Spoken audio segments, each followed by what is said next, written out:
Happy birthday. Thank you so much, thank you so much. Sir इधर कर दो, हम लोग यहाँ मिस करते हैं।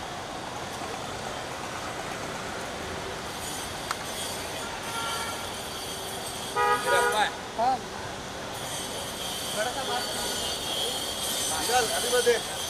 Thank you so much. भेटलो होतो तिथे पलेडियम मध्ये.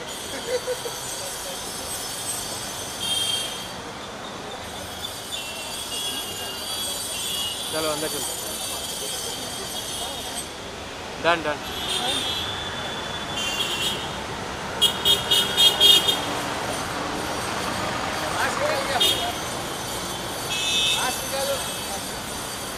देव भैया है, उसका हाउस हेल्प, उन्होंने बहुत ख्याल रखा अप्पा का जब मैं बिग बॉस में था।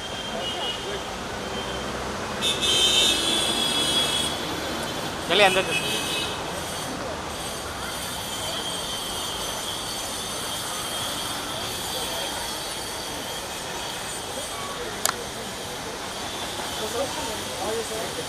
कल उन्हीं तक ले गया।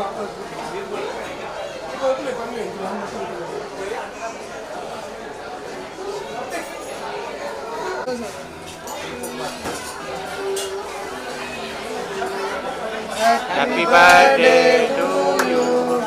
Happy birthday happy birthday to you. ये कैमरे की साइड. You all, आप में से एक आपके लिए हमेशा, थैंक यू. और ये सब आप सबके लिए। थैंक यू विशाल भाई.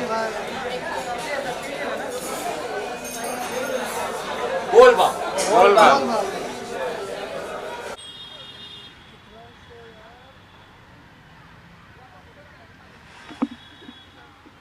एक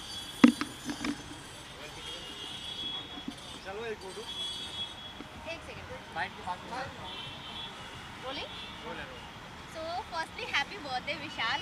जानना चाहूंगी कितने एक्साइटमेंट है बर्थडे को लेकर। आज पापा के साथ बर्थडे सेलिब्रेट कर रहे हैं आप। नहीं नहीं, मैं हर साल यही करता हूँ। बहुत एक्साइटेड हूँ, हर बर्थडे को लेकर एक्साइटेड होता हूँ।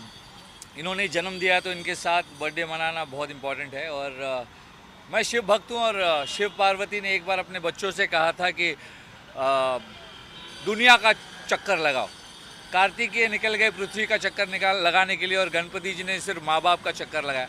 तो मेरी दुनिया यही है। और जब भी बर्थडे होता है मैं कोई पार्टी वार्टी नहीं करता, मैं दोस्तों से मिलता हूँ, अपने डैड को और अपने हाउस हेल्प को। मेरा हाउस हेल्प है देव भैया, वो आता नहीं है।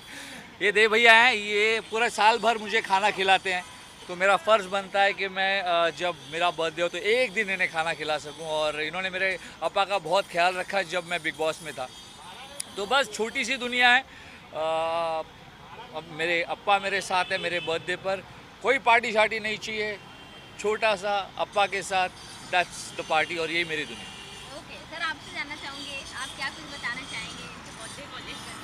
कितनी एक्साइटमेंट होती है या फिर और क्या कुछ बताना चाहेंगे? नहीं, इसके बचपन से हम लोग जब ये छोटा था 1 बरस से हम लोग चालू किए है। जब बड़ा होने के बाद अपना खुद का वो करके ले रहे हैं, वो टाइम में हमारा ज़रूरत नहीं है, लेकिन हम साथ में रह के हमारा बर्थडे बन के एंजॉय कर रहे हैं हम लोग। ये पहली बार वो प्रेस के सामने आ रहे हैं। अब तक this the first time you are seeing my dad. हाँ। तो अभी तक कभी मैं इतने साल से काम कर रहा हूँ, he is never come in front of the camera. But okay sir, जब इन्हें मीडिया इतना प्यार देती है या फिर इनके फैंस जब इतना प्यार देते हैं तो आपको कितना प्राउड फील होता है? हमको तो इतना प्राउड फील होता है, क्यों, हम एक गैरेज का आदमी है, गैरेज का ये करता था, और उसको मैं मेरा काम के अंदर इंटरफेयर करने को दिया नहीं था। और उसका खुद का इसके लिए मैं उसको पीछे साथ रह गया, लेकिन मैं खुद उसको लाइन नहीं दिखाया, तुम ये लाइन में जाओ, ये लाइन में जाओ, ये लाइन में जाओ। हम सोचता था ये पढ़ के कुछ बने, लेकिन वो अपना खुद का लाइन पकड़ा, हम उसमें भी खुश हैं। सो स्ट्रगलिंग लाइफ से लेकर सक्सेसफुल लाइफ तक किस तरह की जर्नी आप बताना चाहेंगे? स्ट्रगल तो है ही यार, लाइफ में हर जगह स्ट्रगल है। जब एक गराज वाले का बेटा एक्टर बनता है, जैसे मैंने स्टेज पे सलमान सर को भी कहा था, तो उसको ज़्यादा मुश्किलें होती हैं। पर ठीक है, it's all part and parcel of the game. मैंने हमेशा कहा है कि गरीब पैदा होना अपने हाथ में नहीं होता, लेकिन गरीब मरना अपने हाथ में होता है। तो पढ़ो लिखो, मैं सबसे कहता हूँ, मेरे गली के हर बच्चे से कहता हूँ, इनफैक्ट मैं उनके साथ भी बर्थडे मनाता हूँ हर साल, इस साल भी जाऊँगा, कि अगर आप पढ़ोगे लिखोगे और ख़ुद कामयाब बनोगे। 3 इडियट्स की एक बहुत कमाल की लाइन थी कि काबिल बनो, कामयाबी साला झक मार के पीछे आएगी। उसका सबसे बड़ा एग्जांपल मैं ही हूँ। और मैं यही कहता हूँ कि आप अगर खुद को पढ़ाओगे लिखाओगे और काबिल बनोगे तो विशाल कोटिन क्या है, आप सलमान सर से भी आगे जा सकते हैं। या सर आपसे जानना चाहूँगी, बहुत सारे आपने फ्रेंड्स बनाए, तो बिग बॉस के घर में क्या कुछ उनके साथ तैयारी चल रही है बर्थडे को लेकर, या फिर किस तरह से उनके बाद मिलना होगा? मेरे सारे ही अच्छे दोस्त हैं, उनसे मिलने का मौका नहीं मिला है क्योंकि सब बहुत बिजी हैं। मैं खुद बिग बॉस के बाद बहुत बिजी हो गया था, वो तो अभी भी बाहर आए। पर 15 के बाद मैं उनसे मिलूँगा, तेजा से मिलूँगा, के से मिलूँगा, जय से मिलूँगा, सबसे मिलूँगा, जो भी मिलना चाहता है उससे मिलूँगा। और बहुत अच्छा लगेगा सबसे मिलकर। इतनी दूर का सफ़र तय किया है मैंने। मैं एक गरीब घर में पैदा हुआ था, लेकिन आज मेरे पास सब कुछ है। It is only because of hard work and मेहनत करते रहो तो आप भी गलियों से निकलकर मर्सिडीज़ में घूम सकते हो। या बिग बॉस के घर को कितना मिस करते हो, या फिर क्या कुछ बहुत ज़्यादा याद आती है अब? बिग बॉस चाहते हैं, ये सबसे ज़्यादा याद आता है मुझे बिग बॉस के घर में, क्योंकि जब बिग बॉस की आवाज़ सुनते थे हम सभी बहुत खुश होते थे। तो बिग बॉस चाहते हैं कि आप खुशपुजा कर बात ना करें, आप अंग्रेज़ी में बात ना करें, अपन को ये सब बहुत याद आता है। बिग बॉस का वो घर बहुत याद आता है, जैसे हम लोग उठते थे गाने पर। अब नॉर्मली भी जब सुबह गाना बजेगा तो मैं उठ के नाचना शुरू कर देता हूँ, इतनी आदत हो गई है। तो बिग बॉस के घर में पहले लगता था कि पता नहीं सुबह सुबह उठ के लोग नाचते क्यों हैं, पर अब बहुत अच्छा लगता है क्योंकि दिन की शुरुआत आप उत्साह से करें तो सारा दिन अच्छा गुजरता है, और यही सोच है उस नाच के पीछे। ओके, अगर बर्थडे की बात की जाए, आपने जैसे बताया कि फैमिली के साथ सेलिब्रेट करते थे, जानना चाहूँगी कि अभी तक का बेस्ट बर्थडे क्या कुछ रहा है आपके लिए? यार मेरा हर दिन बेस्ट है क्योंकि मैं हर दिन को सेलिब्रेट करता हूँ। बर्थडे के दिन एक स्पेशल सेलिब्रेशन होता है क्योंकि मैं अप्पा को बाहर ले आता हूँ, मेरे देव को बाहर ले आता हूँ। तो ज़िंदगी का हर पल सेलिब्रेट करना ही ज़िंदगी है यार। बर्थडे के दिन थोड़ा अच्छा लगता है क्योंकि आप जैसे लोगों का इम्पोर्टेंस मिल जाता है, जहाँ भी जाता हूँ प्यार मिल जाता है। So I like my birthday and I enjoy every moment of my birthday. School के दिनों में किस तरह से बर्थडे सेलिब्रेट करते थे, कॉलेज के दिनों में किस तरह से बर्थडे सेलिब्रेट करते थे? स्कूल के दिनों में मैं डॉन बॉस्को से था, और स्कूल के दिनों में चॉकलेट बांटा करते थे हम, क्लास में जाके सब लोग करते हैं। और मुझे याद है मेरे अप्पा मैं कहता था कि आप नॉर्मल चॉकलेट दो, तो वो कहते थे नहीं तू बड़े स्कूल में जाता तो एक्लेयर भी बहुत बड़ी बात होती थी। तो टीचर्स के लिए डेयरी मिल्क और सारे बच्चों के लिए एक्लेयर वो खुद लेके देते थे। वो भले ही खुद के लिए उन्होंने कभी कपड़ा, एक शर्ट पैंट नहीं लिया हो, लेकिन ज़िंदगी में मुझे किसी बात की कमी नहीं होने दी है। और शायद मैं ज़िंदगी में उनके लिए थोड़ा भी कर पाऊँ ना, मतलब उन्होंने मेरे लिए इतना किया, मैं इतना भी कर पाऊँ तो मेरे लिए बहुत। एनी अपकमिंग प्रोजेक्ट जो आप शेयर करना चाहेंगे अपने दर्शकों? मैं एक मराठी फिल्म कर रहा हूँ, लोचा झालारे नाम की एक मराठी फिल्म है जो अभी अंकुश और सिद्धार्थ की है, जो बहुत हिट हुई है। वो ideas entertainment production Paritosh painter की फिल्म है, जिसकी अगली फिल्म मैं कर रहा हूँ। और उसके अलावा एक बहुत बड़ा शो होस्ट करने वाला हूँ, लेकिन let the makers announce it.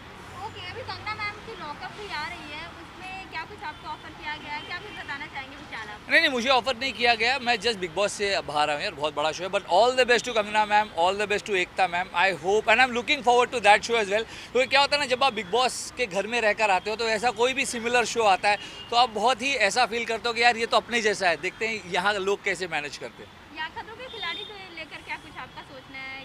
क्या आपको अगर ऑफर किया जाएगा तो आप उसमें पार्टिसिपेट करना चाहेंगे? 100% मैं खतरों के खिलाड़ी में बिल्कुल जाना चाहूँगा। बिल्कुल मेरे किस्म का शो है, मैं फिट हूँ, आई हैव ऑलवेज बीन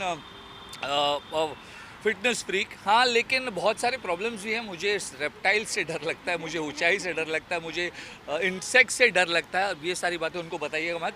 मैं बहुत टफ दिखता हूँ, मैं शेर से नहीं डरता लेकिन कॉकरोच से डरता हूँ, ये प्रॉब्लम है। Rohit sir as a host और फिर बिग बॉस के होस्ट सलमान खान, किस तरह से आप दोनों को देखते हैं? सलमान सर इज़ भाईजान और वो मुझे अपना छोटा भाई समझते हैं। जैसे वो प्यार मुझे दिखाते हैं, I think I was his favourite. और वो जानते हैं कि मैं कहाँ से आया हूँ, ये आइडेंटिफाइज विद मी, क्योंकि वो भी मुंबई के हैं। वो मेरे दगड़ी चाल को जानते हैं। एक बहुत इंटरेस्टिंग बात है, सलमान सर के जो बॉडीगार्ड हैं, ये सलमान सर ने मुझे बताया, सलमान सर के जो बॉडीगार्ड है शेरा, उनके डैड का जो गराज था उसमें मेरे अप्पा काम किया करते थे। तो जब मैंने सिंग्स गराज सलमान सर को बताया तो उन्होंने बोला ये तो शेरा के डैडी का गराज है। मैंने बोला हाँ, उसी में मेरे अप्पा काम किया करते। तो Salman sir special. Rohit sir गाँव वाले हैं यार, तो उनसे कभी मिलना नहीं हुआ, लेकिन वो अपन के गाँव वाले हैं, तो अगर उनसे मिला तो उनके साथ भी बहुत मज़ा आएगा। गाँव वाले जो मिलता ना तो कड़क हो जाता। ओके, और लास्ट अपने ऑडियंस और अपने फैंस को क्या कुछ बोलना चाहेंगे जो आपको बर्थडे पे विश कर रहे हैं, क्या कुछ बोलना भाई लोग, इतने सारे प्यार की आदत नहीं है। आप लोग जो मुझे प्यार देते हो, इससे ज़्यादा मुझे ज़िंदगी में कुछ नहीं चाहिए। मैं आप में से ही एक हूँ, आपके लिए हूँ। जब तक ज़िंदा हूँ आपको एंटरटेन करता रहूँगा। Thank you so much. मेरा दिल भर आता है जब आपका प्यार देखता हूँ। इसी तरह प्यार देते रहिए। I love you all. Thank you so much, nice talking, thank you.